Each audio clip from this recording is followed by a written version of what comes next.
Nag-cross ang landas sina Pangulong Bongbong Marcos at dating VP Leni Robredo sa Sorsogon. Ayon sa kampo ni Robredo, pagpapakita lang yan ng respeto sa Pangulo at wala ng ibang kahulugan. Nasa frontline ng balitang yan, Marian Enriquez.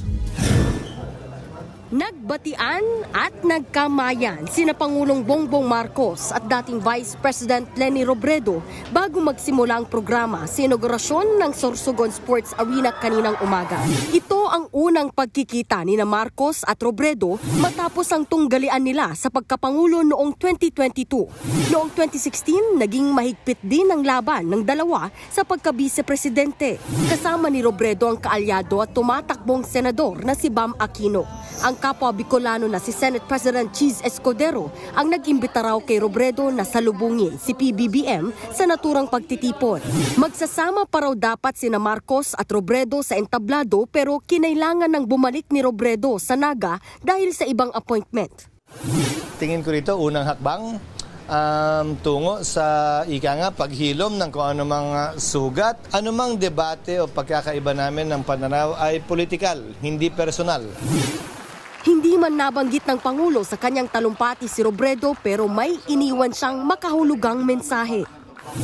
Maaring may pagkakaiba tayo sa paniniwala at sa opinyon, ngunit alam ko na tayo ay pinagbubuklod ng iisang hangarin na may angat ang antas ng pamumuhay ng bawat isang Pilipino.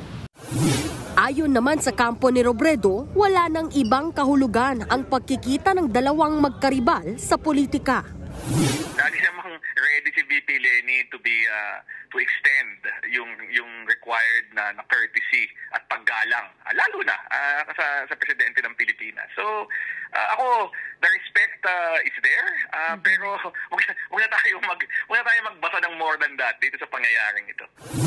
Nitong nakaraang buwan lang nang bumisita rin kay Robredo si Vice President Sara Duterte sa gitna ng Peña Francia Festival sa Naga. Sunod na bumisita ang mga kaalyado ni PBBM na sina dating DILG Secretary Benher Abalos at Senador Bong Revilla. Nauna nang nilinaw ni Robredo na walang halong politika ang mga bumibisita sa kanya at kahit sino, welcome raw sa Naga. Tumatakbo si Robredo sa pagka-mayor ng Naga para sa Bilang Pilipino 2025.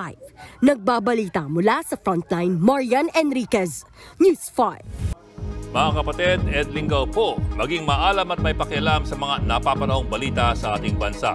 Para sa mas malalimang pagtalakay at paghimay sa mga issue at headlines, tumutok lamang at pag-subscribe sa social media pages ng News 5.